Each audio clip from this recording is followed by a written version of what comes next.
How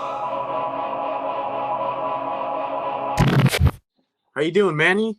I'm doing good, brother. How you doing, Sid? Good, good. How you doing with this COVID deal? Man, you know what? My mom just got the virus, dog. Oh, no My whole, way. yeah, my whole family in California, they're sick right now, moms. Hey, it's bad because I'm from Fresno, and it's bad. Yeah, Fresno County's like the worst. I'm probably gonna be going over there to California as soon as I get some money together. Uh huh. Excuse me, I'm gonna have to go fly out there, dog, in case my mom doesn't make it. You know what I mean? Nah, she will. She will. It Where was great. is she in LA? She's in Upland. She's out in the IE. Oh, okay. Yeah, Okay. Dang. What is she doing to like? Do they have her at home or? yeah. Right now she's quarantined at home. Uh huh. So, I mean, they already told her if the COVID progresses too much, or if Uh-huh. she can't do nothing at home, then she'd have to go be hospitalized. Hospitalized. Yeah. Yeah. Well, hey, prayers for send prayers to her for sure. Thank you. I For good appreciate it. health. But she'll be fine. She'll be good. Uh, so what's up with you? How you been? You know what? Not too bad. Yeah. We're off of work right now, so kind of bored. You know what I mean? Yeah. What are you doing for work? I'm a carpenter foreman. Oh, really? Yeah. Yeah. Nice, nice. Is it But just you, or do you work for someone, or no? I work. No, yeah, I work for a company right here in Clarksville. I work in Tennessee. I live in Kentucky, but I work in Tennessee. Right. That's what Nashville, right? Yeah, Nashville, Tennessee. Yeah, they're pretty close. Right. Hey, you heard about that bombing, Yeah. dude? Are you okay? You're good, right? Was Oh it yeah, yeah, close to you? about 80 miles away. Okay. Yeah, that Yeah, was crazy. I was looking up on YouTube and stuff, and I was hearing all up on the news about it. that's crazy, all right. And it was kind of like spooky because I was playing one of these videos, and they're like, "There's gonna be a bombing or something," and Yeah, warning the people. And it was like something you see on Purge, like it was like yeah, one of those Purge voices or whatever. yeah, yeah. And Oh, it just went off, that's and I was crazy. like, "Dang, Yeah, dude, that was wild." crazy, bro. That's good. You're safe though. You're Yeah, out of there. yeah, we're good, bro. My family and I, we're good, bro. Thank you. Good. Uh, let's get into it, Manny. I'm glad you're here. I'm juiced about this. Right on. Yeah, I'm excited too, brother. I'm gonna give him a show. Oh yeah. All right, man. You want to give them a little bit about your background, who you are, what you're about, Sure. how you're raised, all that good stuff. Well, I'm 46 years old. I was born in 1974. Immediately when I was born in East Los Angeles. I was born next to the county USC hospital, and they took me to Mexico. I really don't know why yet, but as soon as I was born, they took me to Mexico. So my first language was Spanish. I learned Spanish in Mexico. I um I stood there until I was about five, maybe six. Yeah, about 5 or 6 years old, and my father was into some really bad things at the time. Where if I would have been there, I something could have happened to me. I could have been injured. I could have been hurt somehow. Right. So they sent me to live in LA to family's house, to my aunt's house. And I didn't know these people, but they told me you're gonna live here. This is your family, so just deal with it. So I was 6 years old. I went over to my aunt's to live there. Coincidentally, she lived in my neighborhood. She lived in Maravilla. Right. So that's how I got to East LA. That's how I was raised in Maravilla. I got there like in 1981. Um, Immediately after arriving, I met my homeboys. Little by little, Mambo Rascal, Mambo Largo, Mambo Louie. A lot of the homies I got into the barrio later on in life. Right. That's when I met them. We were kids. We were running around the neighborhood. Um, so I didn't actually get into the barrio until I was about 13. But they call me Big BooBoo. I'm from Lopez Maravilla. I'm 46 years old. I'm one of the OGs. I'm the only BooBoo in the neighborhood. I'm sorry, no, I'm not the only BooBoo. I'm the first BooBoo. I have Uh-huh. a cousin that's from the hood too. They call him Little BooBoo. And I'm really happy to be here today. I'm excited, brother. Yeah. How was it? I'm glad you're here. I'm glad I reached out to you for sure to hear your story because I feel like you have an interesting story. Yeah. Um, when you're talking about you got brought up in LA, how was that during the time in like the 80s and 90s and Well, stuff? it was there was a lot of Especially dealing with like the police and stuff. How was that? you know what? The police was very rough on us. Very Yeah. rough. At a very young age, the police started messing with us. There was a lot of drugs in the neighborhood at that time. There was a lot of drug dealing. A lot of people that were using, robbing the bars or breaking into houses and shit like that. Our house got broken into when my mom finally came to LA, and we moved into our own place. I was about 12 years old. I had been with my aunt for like 5, 6 years. And but by then it was already too late. I had already met the homies. I was already running amok. The first time I got arrested, I was 12 years old. I Really? Yes, I got arrested when I was 12. Growing up with the homies. First of all, growing up in TJ, it was bad. You had to fight every day. In Mexico, it's a completely different story.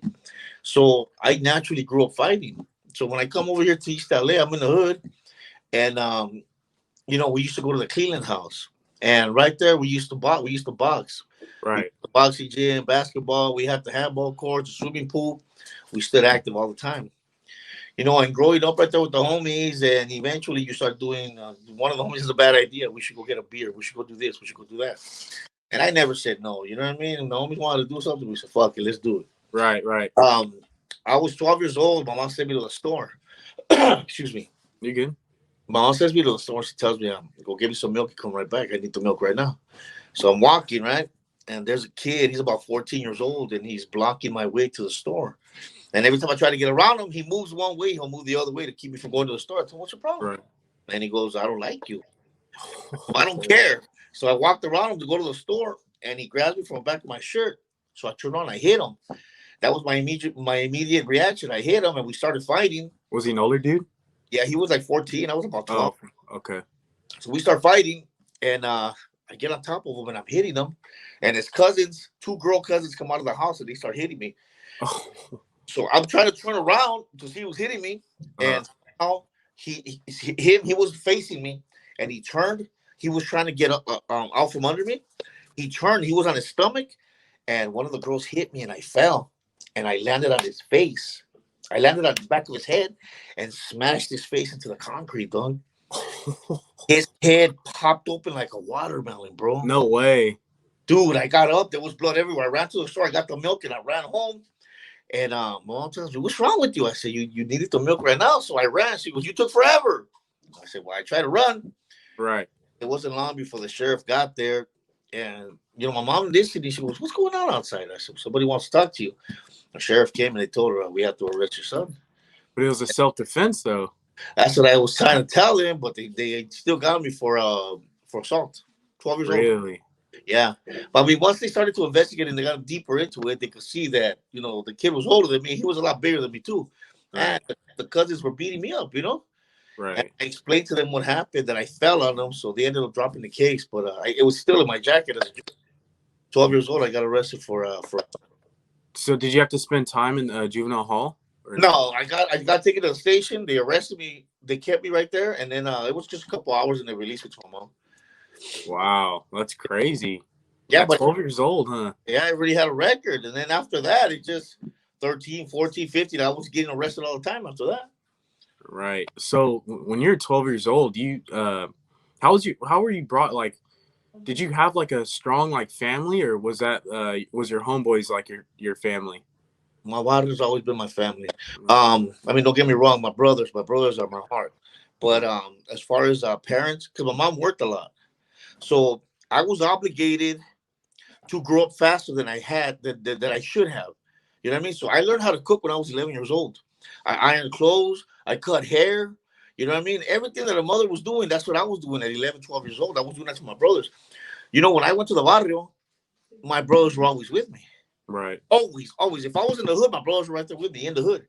If I was running around the lot doing whatever I was doing, my brothers were there with me. Right. Another reason that my brother tried to get into the hood, because those are his stomping grounds too. Those are his homeboys too. You know what I mean? Right. And it was a trip that the homies respected me enough to say to my brother, "Your brother said no." They never got him in behind my back. That's one thing. Right. They waited until I came back from Vegas. I was working in Vegas. My brother tried to get in, and I told him, "Shale, the water," and he was pissed at me at first, but in the long run, he thanked me. But as having a strong family bond at home, there was nothing like that. My father he was just a donor. You know what I mean? Right. So my mom, everything fell on my mom, and my mom was always working. You know, she refused to get food stamps or welfare and shit like that. So Right. she was always working. You know, she was a Mexican woman that refused to get any kind of assistance. She had kids. She was gonna take care of them. Right. Now, Yeah. do you think your life would have been different if your father was more involved in your life and the family's life too as well? My father, the person that he was at that time, no, it No. wouldn't. It would have been worse. It would definitely have been worse. My mom would have been getting beat up. I probably would have shot him. Right. Yeah, you gotta do what you gotta do. I mean, that's your mom, right? So, Oh, yeah. um, now are you are you currently still in the gang right now or no? I'm still from With the the family? barrio. I'm Yeah. from the hood. Yeah, that's my family too. That's my barrio was. You know what I'm saying? I got into the hood. I would never get out of the hood. My homeboys. I stay in touch with my homeboys. You know what I mean? We call each other. Yeah, we stay. You know, my homeboys embrace me. They love me. I love them. You know. Right. And you guys are all OGs right now, right? Oh yeah, Basically, yeah, all you guys are basically right. yeah. Nice. So how was that like on an everyday basis being 12 years old trying to, you know, kick it with the homeboys and stuff and manage that lifestyle. I just did it. I just did it. We used to go to the community center, and I knew that I could take my brothers there and still be with the homies. You know, Right. doing my thing. We used to play handball, or we'd be in the boxing gym, but my brothers could be there with me. Right. I didn't really like taking them to the hood because they would get bored and then they would drift away from me. Right. And a lot of times, you know, I'd be like, "Where's my brothers? Where's my brothers?" And they were my responsibility. I had to keep an eye on them, especially because my brother Edgar was. He was like, I was 12. No, I was about, yeah, let's say 13. So Edgar was about 7, and Michael was about 5. And they were with me on a daily basis in the neighborhood. They know You, all the homies. They know right. all You the homies. you took them under your wing. Oh, yeah. Right. Yeah. Right. Yeah. And that was rough. You know, I was a kid too. You know, I used to have to feed them after school. And I mean, it was hard. It was really hard. You know, coming up, growing up from a poor family, a poor mother that was barely making it. And it was rough. You know, I saw my mom cry many nights, and we went hungry. We went hungry, and we went cold. You know, we felt, and children should not feel hungry, or they should Absolutely feel the right. cold. You know, I'm a strong believer of that because I went through it. You know, and I remember how painful it was to see my mom. Hey, dude, my mom used to sit there. She'd be crying and crying because she couldn't feed us, dude. Right. So soon after that, I had to do what I had to do to feed my brothers. You know what I mean? Right. And I did it. So do you think in a time and age right now, even in the past, kids that don't have that strong family oriented, uh, they don't have a father figure, or they may not have a mom to be there and nurture them. The kids begin they start to become distant and cause delinquents Oh, within the community. big What's time, your Do you think so? What do you big think? time. Yeah. Well, I mean, okay, the father's role in the house, in the home, is to provide and to set forth the rules, the laws. You know, Right. the laws of the land is what you're going to abide by, and it's my foot that's going to go on your ass if you don't do it. Right. Father's job is to make sure that his children are disciplined, that his children know this is right and this is wrong. You're going to do this. You're not going to do what the hell I say. I mean, I'm sorry, you're not going to do what the hell I do. You're going to do as you're told. And that's what a father's supposed to do. He's supposed to put his foot down and you know enforce those laws. The laws of the land have to be followed. Right. You know, Right. Are you involved in any like community work with like anyone that's of younger age? no, No. unfortunately, I'm not. I would really love to do some kind of work like that. I really would. Right, because your YouTube platform's rising. It's going pretty good. You have like 600 subscribers. Yes, yes, That'd be good too because I interviewed someone from Chicago and he's a detective, really good dude. He sees both sides of the plate, right, and he has like this community like organization with kids of that have fallen in delinquency, right. and he's trying to change their lives for the better, which is pretty cool. It is And I that feel like for you, being an OG and like you've been through it, and you know how to survive, through all that. right. It'd be cool to like, you know what I mean, to like Yeah, work with kids that have I would love that. fallen through all that. I So that would may love. be a good idea as well. Yeah. and progress from there. What was being in? I'll just say I wouldn't. I'm not gonna call it a gang. I'm gonna call it a family. Okay. Uh, your family at the time and still at the time. Was it worth being in? Dealing with some of the stuff you had to do? Yes. Yeah. Yeah. I could honestly say that I don't regret getting into my neighborhood.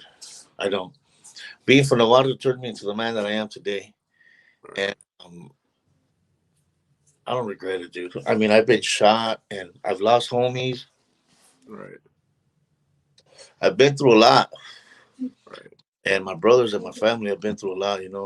The only thing I do regret though is that I brought my mom a lot of pain. I brought her a lot of heartache. She stressed very much for me. She was very worried about me. I was a little maniac, and that's the only thing I do regret. But being from my neighborhood, nah, I don't regret that.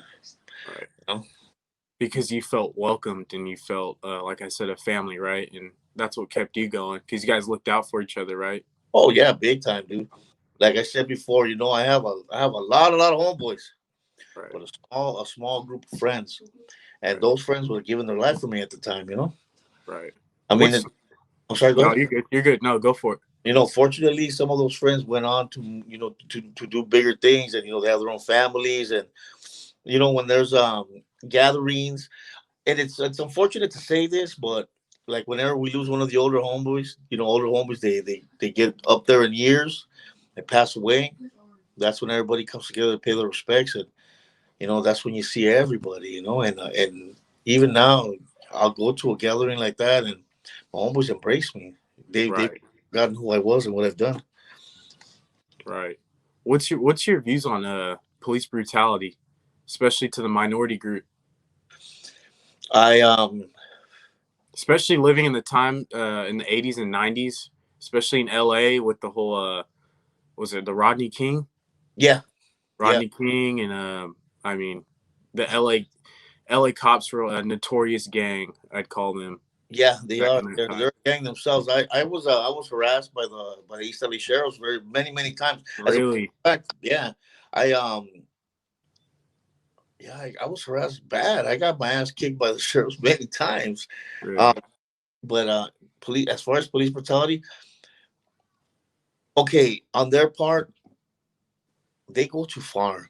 They use excessive force, and okay, sometimes I get it. I get it. Because sometimes people act crazy and they're trying to fend for their own lives. The police officers, and they have a gun. Right. Don't fight him. He has a gun. He's a police officer. But sometimes they just take it. Hold on, let me grab my phone. You're good. You know what I'm You're good. saying? I mean, come on, that's bullshit. Right. You don't do shit like that. And a lot of times it's because they're scared. Right. They're just scared. He might kill me, so I might as well just blast him before he does anything to me. And that's Right. bullshit because we have rights. God says that all men were created equally. We should be given that right. Right. And the police don't give us that right. We don't get, I mean, everywhere you go, you're guilty until proven innocent. And Right. that's the way the ball rolls, dude. And it's messed up. It's messed up that we live in a society like that because Mm-hmm. a lot of the people that have been shot by the police should not have been. There's Right. a there's a there's a handful of justified shootings by the police officers. Yeah, and I get that. But I mean, the other ones, what happens to those families? What happens to the real victims are the families that lose their loved one. You know what I'm saying? Right. Yeah, I don't that shit. It baffles me though. How the fuck are you just gonna draw your gun and start blasting? You're not a gang member. You're a Right. police officer. Uphold the law. Right. You know? Especially dealing with the criminal justice system, with the sentencing for minorities. Uh, Oh yeah. it's a lot of minorities. They don't have a lot of money. The families don't have a lot of money. To defend it. Uh, Yeah. and the bonds are excessively high. Right. Right. Um, Because everybody but knows you have a better chance of finding a case if you have your own lawyer and you're in the outs. right. Gather your whatever kind of evidence you need or whatever information you need to gather the people, and you build yourself a case. When you're busted, it's so hard to get a hold of you. Your lawyer can't be going back and forth. You don't have a phone. You know, Right. yeah, it's hard. Yeah, I understand exactly what you mean. Right. Uh, Hey, have you took that I'm gonna throw this. Have you took the COVID vaccine yet? What do you think? What's your views on the COVID vaccine? I haven't took it. Have you seen those videos of those nurses faking it? It was a nurse faking it, and they didn't push it in all the way, and it like blew up on the whole internet. It was crazy. No, I didn't. Yeah, You there know was like what? a big thing on that. The way I see it, bro, I believe in Jesus Christ to the fullest. And my life has been mapped out already. So if he says that I'm going to die of COVID, then I'm going to die of COVID. It doesn't matter if I fight it or not. It doesn't matter if I wear a mask. Right. If he says, hey, you're going to get COVID, you're going to die, that's it, you know? Right. You know, I encourage people to wear their masks. I encourage people to take precautions. Absolutely. Because they should. Right. You know, take it serious. I take it serious. I take it very serious. Whenever it says you have to wear a mask, I wear it. A lot of the times when I leave, because here in Kentucky, it's not as strong as it is in California. Mm-hmm. When it gets, if it ever gets to the point that it's like the way it is in California, then I wear my mask all the time. But right now, we're still given the chance. We don't have to wear a mask all the time. Right. You know, unless you go into a store. If you know, when you're around the public, then you wear your mask. And I definitely do. What made you move to Kentucky? My ex-wife, she has family out here. She moved out here. She brought my kids over here, and I'm nothing without my kids, dog. Right. Yeah, so I left everything behind, and I left a great job. I was a safety manager in California. Really? Yeah. Nice. I was working for a large construction, a union company. Union, yeah. Union's yeah. good. Yeah, I left my job. I left everything behind, and I said, you know, I can't be happy without my kids, so I might as well go to Kentucky and make $8 an hour and be happy there. Right. It's cheaper living too over there too, right? Oh, you like it over there? You know what? At first, it was rubbing me the wrong way, but I'm getting used to it. I like it here. I really like it here, and I like it so much that I don't want to go back to live to California. I want to just stay here and live out my days here. Right. How long you been out there for? It's been 11 months now. Wow, nice. Yeah. Congrats. Thank you. What were some of the positives being inside a, family-oriented group? We all stood together as a group. I mean, we everywhere that we had to go, we went together. We never let each other down. That's one thing. We always take us back. It really taught me, because it taught me that value, that you don't well, I mean, first of all, the code of the street is you never tell on your friends. Right. You never say anything you're not supposed to say. That's something that was instilled in me at a very young age. And I passed that on to my children. I was taught never to call the police for anything. Right. And you handle it yourself. But in this day and age, sometimes you need a little help. And I encourage my kids that if they need to call police, that they need to call police.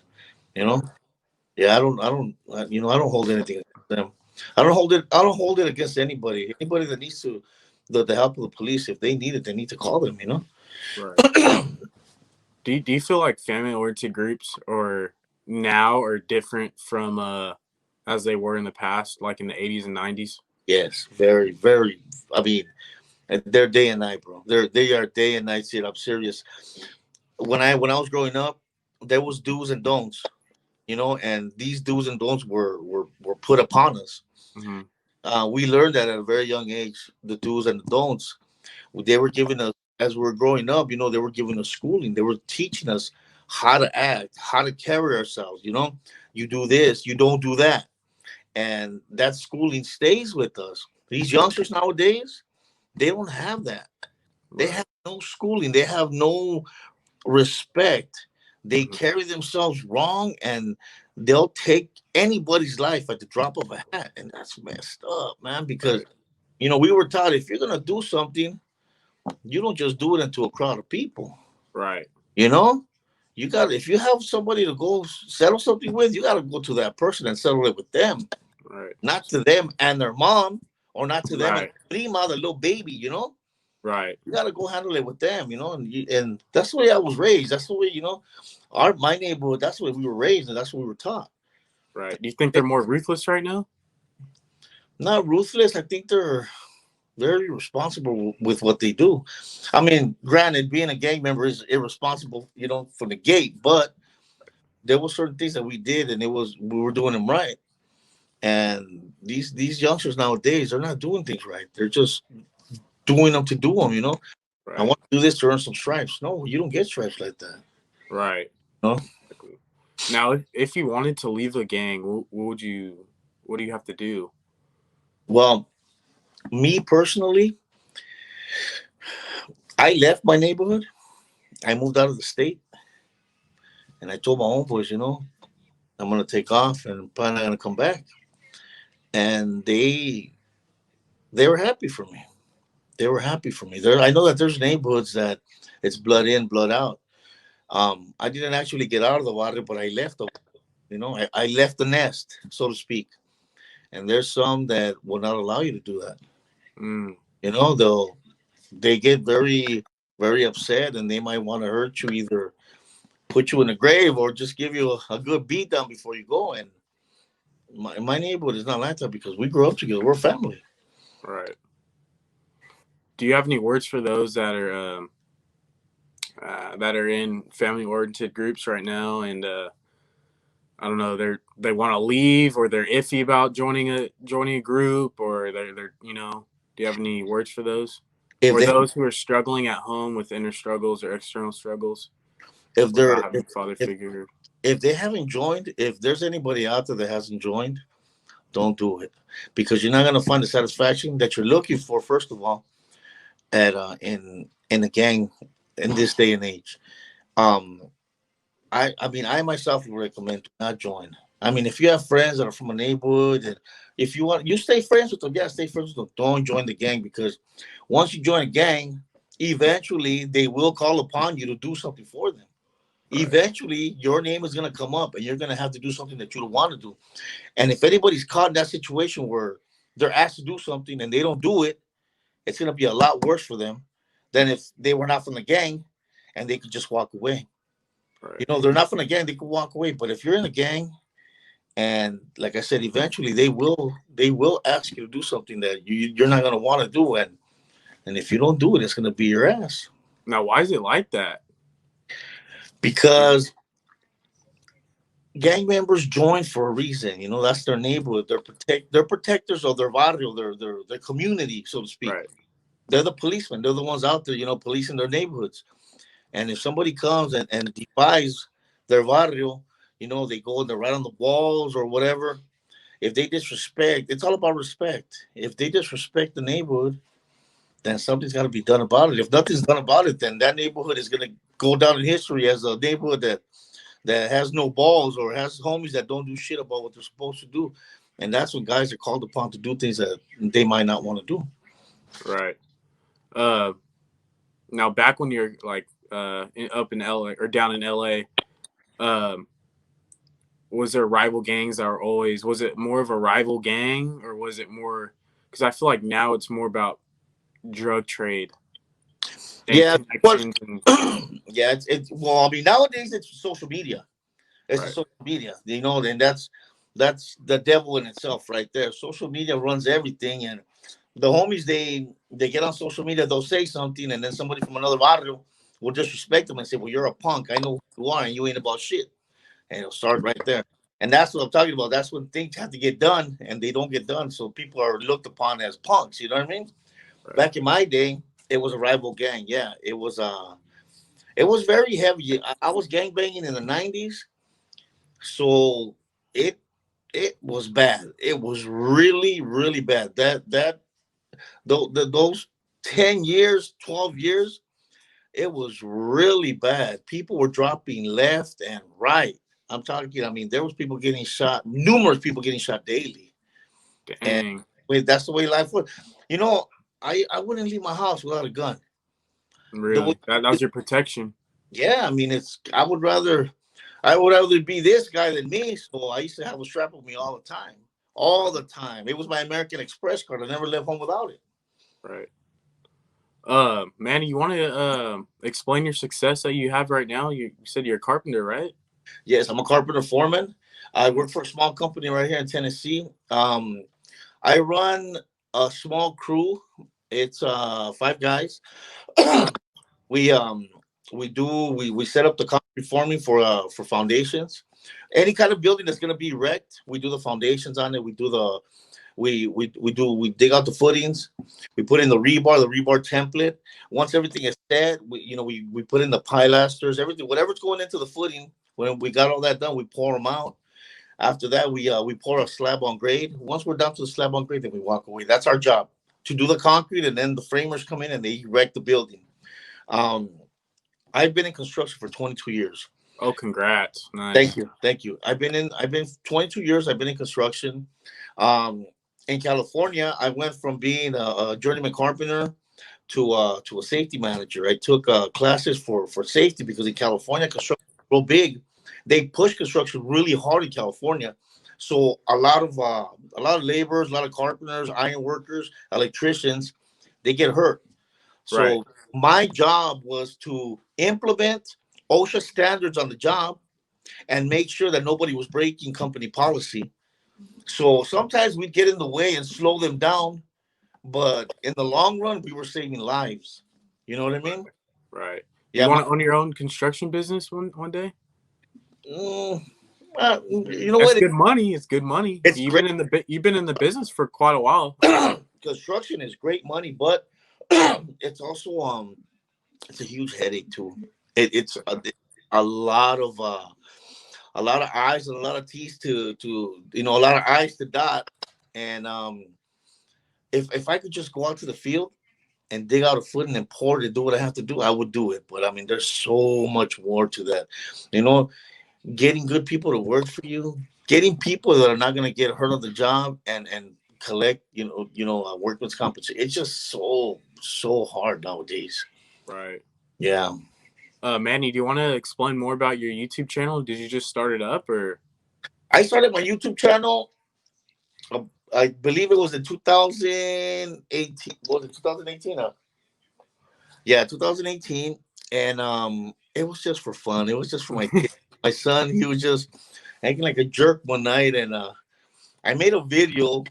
I would watch YouTube actually, and I would listen to the YouTubers and make fun of them.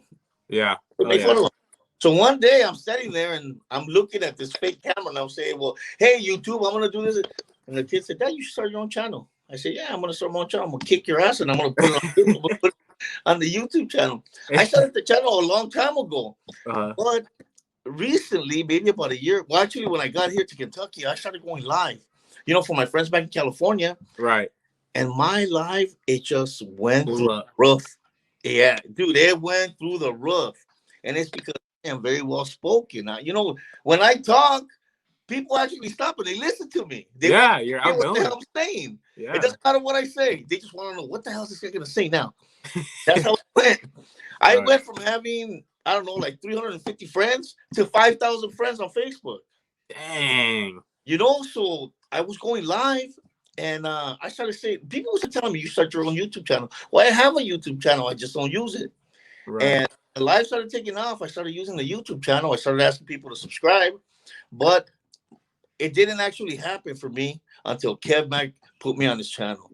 He put me out there, and then I did what I had to do. You know what I mean? Now people see me, they recognize me, and they know, hey, I remember this guy. He was on Kev Mack. Let me check him out. Yeah, that's where I was looking. I was looking at Kev's page and I saw you and I was like, this guy seems very interesting. Let me hit him up ASAP. Yeah. And you hit me back and I appreciate it. No, absolutely, because the door opened up for me. So, you and I are gonna open the door for each other. You know what I mean? Right. Absolutely right. Yep. Have you thought about making a TikTok? I don't like TikTok. No. You know what? My daughter was on TikTok and she was lip syncing to one of those songs, and I didn't pay no attention to it. And then I thought, wait a minute, come here, let me check out that song. Oh my goodness! I thought, you know what you're lip syncing to? And she said, no, Daddy, it's just a song. I said, no, it's not a song. Are you out of your flipping mind? Man, I was gonna kick her butt. I mean, TikTok just really. And then I went on TikTok, and it's very provocative. Yeah, no, it is. Yeah, very provocative. Yeah, that's the new social media now. Yeah, and I couldn't get on there, and I can't say I'm gonna go make a TikTok and then tell my daughter Jen, Jen, you Right. can't be on it. You know, so Right. Right. I stay away from that. But people have told me make a TikTok. You can go a long way with that. Yeah. You know, I feel like you really could because I feel like you have stories, and I said like you're an interesting guy, and people can relate, and you can help save lives. You know what I mean? Yeah, yeah, I appreciate that. Uh, but I think that's it, Manny. I Yeah, think that's all we got today. I don't want to hold you too long. Uh, you're an awesome dude. We're gonna stay in touch. absolutely. Keep Anytime, pushing. anytime. Yeah, we're gonna do a part 2 for sure. Part 2, part 3, all those. You got it, Because brother.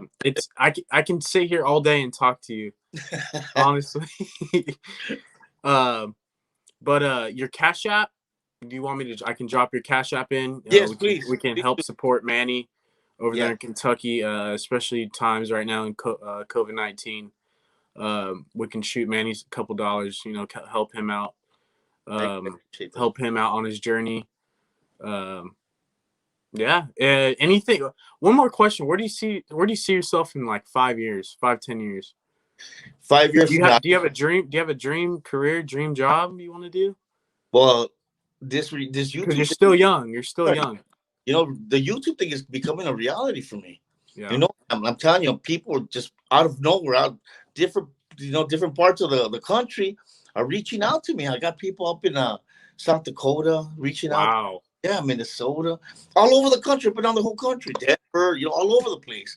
And I want to do that. I want to do Right. that. I want to somehow reach those that have not joined any kind of gang, or not even. It doesn't even have to just be gangs. It could be drugs. It could be domestic violence. It could be anything.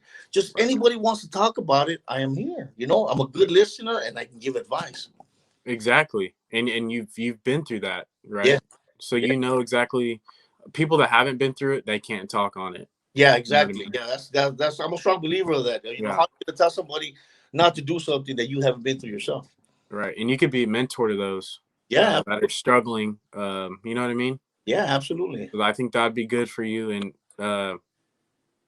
your subs would go up. You know what I mean? You can get money from YouTube, all that good stuff. Yeah, Because absolutely. I just started my page, and I was bored, and I was like, well, I'm just gonna interview people, of different backgrounds. Um, just sit down and talk. There's nothing else to Yeah, do, and I feel right, like especially interviewing you. You're interesting. I've interviewed a couple other people that are also successful, just like you, right. and I feel like it can blow up, and I can, you know, I don't help people out. They can just Yeah, sit down, talk. I don't know, yeah, yeah. That's but a good. yeah, I'm gonna drop your Cash App in here. Do Did you I? want me to? Do you want me to be your username or something, or do you want a link? No, link. Okay, I'll drop your link in there, and then I'll drop your YouTube link. Yeah. Do you want your Facebook link too? Yeah, sure. I mean, yeah, I don't mind. You want all that, just so if anyone needs to reach out to you. Yeah, absolutely, Yeah. definitely. Did I give you my Um, cash app? what was that? Do you have my cash app? I don't have your Cash App. Okay, I'll send all that over to you right now. Before we go, can I play a song for you? Yeah. Yeah, I want to Go. give my son a big shout out. Okay. Thumper the Loke. He's the writer and the creator of this song. I don't like rap music. You I don't don't like like rap? but my boy, he writes lyrics, he raps. So Okay. I'm gonna play a song for you right now. Yeah. Play it.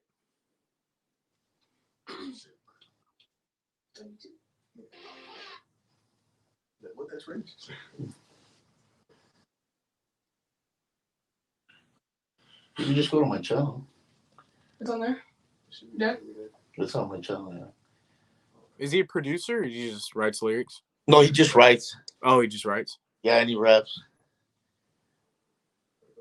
Go down to my videos. Where are my videos at? Right there. Go to my videos up. Now down. Go down. Keep going. You'll see right there. Oh. Bump it.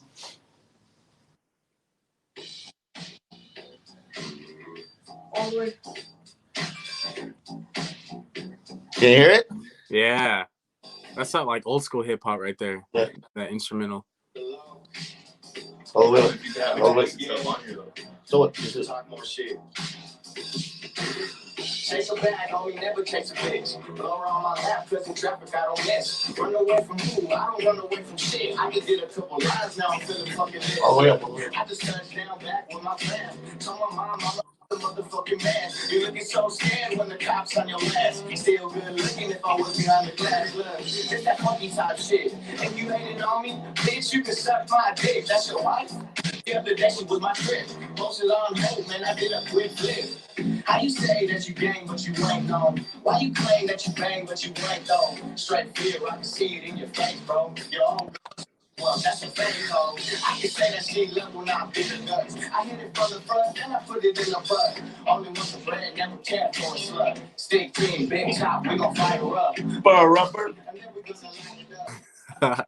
Cause I'm the flyest one, and everyone hates the gang, but still admire us. You got enemies, where? Why you lying, son? It's in your head, just retire. Thought you was a shooter. Oh, wait, you're a liar. Thought you got kisses, you would melt in the fire. You were fucking bitch. See, lyrics like that used to get us back in the day, you know what I mean? Right. That catchy. Yeah. All right. He's on my page. He's on my YouTube. What's his name? Thumper. Thumper? What's up, bro? How you doing? Doing Thumper. Nice to meet you. Hey, I actually have a buddy, Thumper. I actually have a buddy out here in Fresno, California. Okay. His name's his name's Kevin, but it's K Boomin'. Okay. And he has like that, I would say like that trap flow, like kind of like and with like an E40 voice. I don't know, it's kind of hard to explain. That's what I try to do on this one. You know, it's an old school beat, but Right. trap style from California. You know, so I kind of put it together. Right. I have I can link you with him. I did an interview on him as well. Okay. And you can check out his stuff. He has like 30,000 monthly viewers on Spotify. And right. I'll drop your stuff in here too, and then maybe I'll hit him a text and he can link with you. Right. And do you write music, or you're not a producer? I freestyle, I write. You know, I Right. never made beats though, but my uncle makes beats. His brother, he's the one who produced that beat. Oh, really? That's why that song legally is all mine. That song. Okay. Yeah. And then maybe you guys can collab or something. That'd be dope. That'll work. Hell yeah. Yeah. So, I don't know how that works, but you can send over your deal and then I don't know, put it together. Yeah. But I feel like that'd be cool because you got a nice flow. I'll send you over that information right now. Yeah, send me all the information you want me to put in. I'll throw it in for you. Right on, brother. Hey, thanks a Sounds lot. good. Sid. All right, be safe, Manny. See you later. You too, Thank brother. you.